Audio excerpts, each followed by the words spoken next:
구미 3살 여아 사망 사건. 이제 2달이 다 돼갑니다. 50일 정도 됐는데요. 그런데 계속해서 뭔가 얘기들은 조금씩 나오는데 뭔가 명쾌한 건 없는 것 같아요. 백성문 변호사님. 사실 이 친모라고 지금 디지털 포렌식 결과 나온 이 석 씨의 공용 컴퓨터, 회사 컴퓨터를 압수수색해서 거기서 셀프 출산, 그리고 출산 준비 이런 것들 검색했다는 내용은 지난 24일에 경찰이 언론에 알린 건데요. 네. 이제 그걸 보고 이제 본인이 스스로 출산에 관련된 셀프 출산에 관련된 내용을 검색했다면 그렇다면 이거는 스스로 출산했다는 걸 사실상 입증할 수 있는 간접 증거가 되지 않겠느냐 이런 얘기들이 있었는데 네. 친모 석 씨의 가족들이 이에 대해서 또 반박을 하고 나섰습니다. 뭐라고요? 그 내용을 보면 네. 경찰에 가져간 컴퓨터, 그러니까 예를 들어서 이 석 씨가 혼자 딱 사용하는 회사의 컴퓨터라면 본인이 썼을 수도 있겠죠. 썼을 가능성이 많겠죠. 그런데 그 PC는 석 씨 혼자 쓰는 게 아니고 회사의 공용 컴퓨터라는 거예요. 어허. 공용 컴퓨터라면 예를 들어서 우리가 지금 다 같이 이 컴퓨터를 쓰면 제가 썼을 수도 있고 김복중 교수님 썼을 수도 있고 앵커님이 썼을 수도 있잖아요. 네. 그렇기 때문에 아니 그게 어떻게 이 석 씨가 했다는 증거가 되느냐.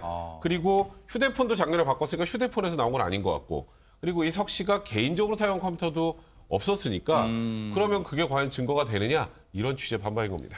아니 그렇다면 이 얘기를 뒤집어 보면 애초에 경찰이 석 씨가 일하는 회사에서 그 PC를 압수수색해 간 게 애초부터 별로 실효성이 없었다는 겁니까? 네, 그렇게들 이제 인식을 하시는데요. 맞습니다. 석 씨는 생산직 그 일을 하고 있어서 1대1로 개인 PC가 지급되는 사람은 아닙니다. 그런데 거기에 공용 PC가 있다는 거예요. 네. 공용 PC가 있다면 경찰이 압수한 게 공용 PC로 보여요. 네. 그건 즉 말하면 뭐냐면 여러 명이 그 PC 하나를 사용했다는 뜻인데 네. 그럼에도 불구하고 경찰이 추릴 수 있는 게 뭐가 있냐면 로그인 하려면 로그인 그 접속한 기록이 나오잖아요. 각각 뭐 이를테면 김복준이가 내 거 아이디 찍고 들어가는 거 아닙니까? 접속 기록이 있다면 네. 이른바 로그인 기록이 있다면 아하. 석 씨가 그 접속한 기록을 찾아낼 수 있는 것이죠. 아하.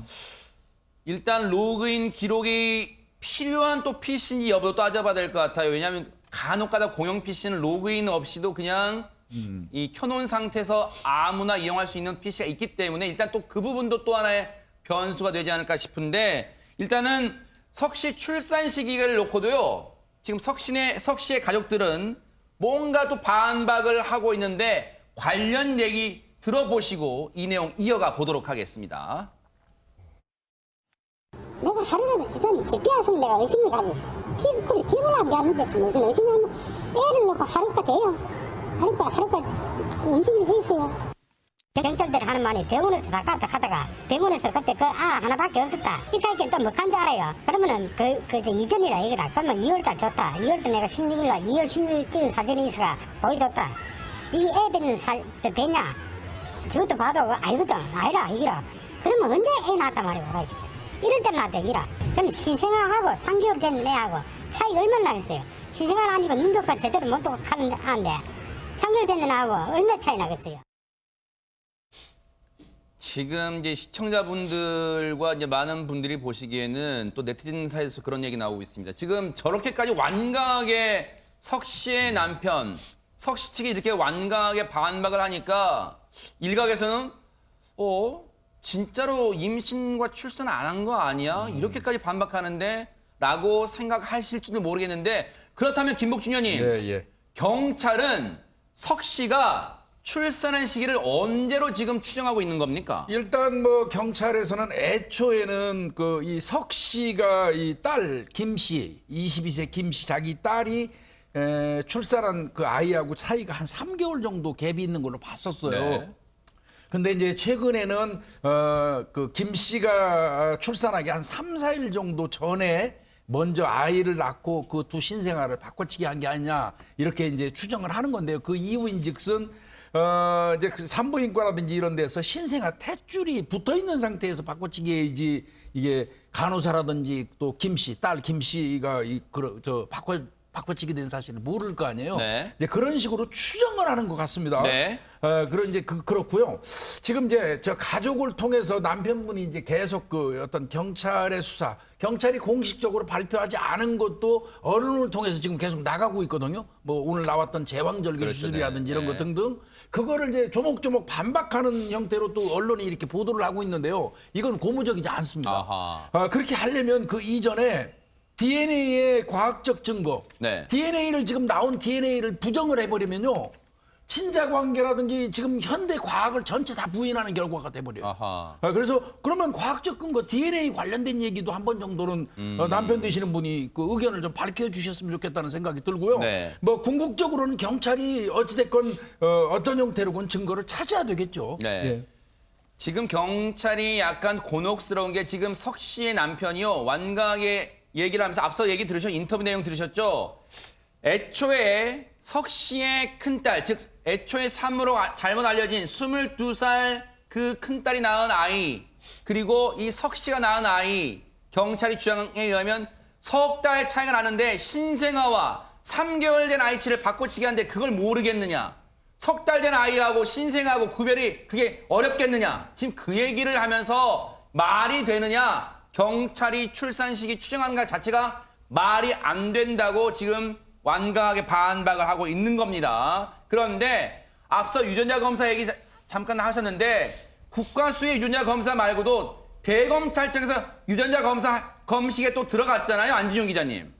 네, 이거에 대해서도 오늘 완료됐다는 소식이 전해졌는데요. 네. 국가수와 결과가 동일했습니다. 즉, 석 씨와 이 3세 여아는 친자 관계가 성립되는 걸로 나왔습니다. 아하.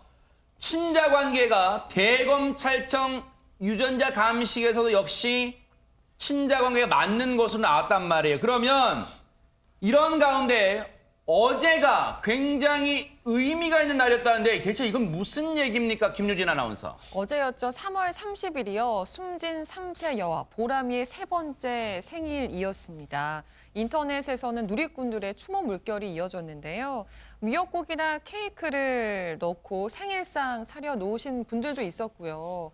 이렇게 직접 아이가 숨진 곳이 아니고 유골이 뿌려진 곳에 찾아가서 생일 축하 노래를 불러주고 오신 분들도 있었다고 하더라고요.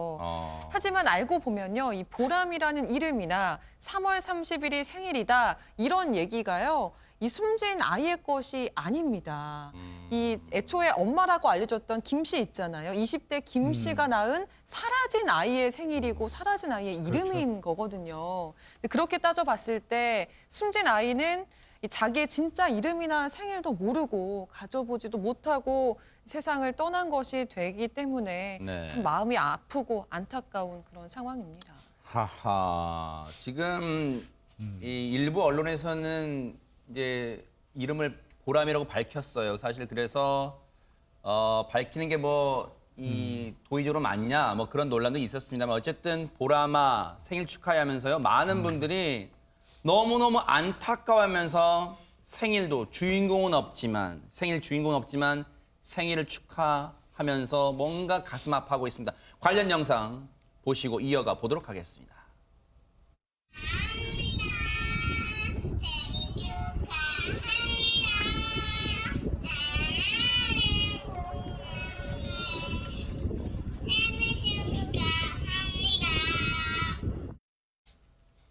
김복춘 의원님, 네. 지금도 걱정되는 게 이 사건 예. 여전히 미스터리한 점이 한두 군데가 아니고요. 예. 여전히 풀리지 않고 있어요.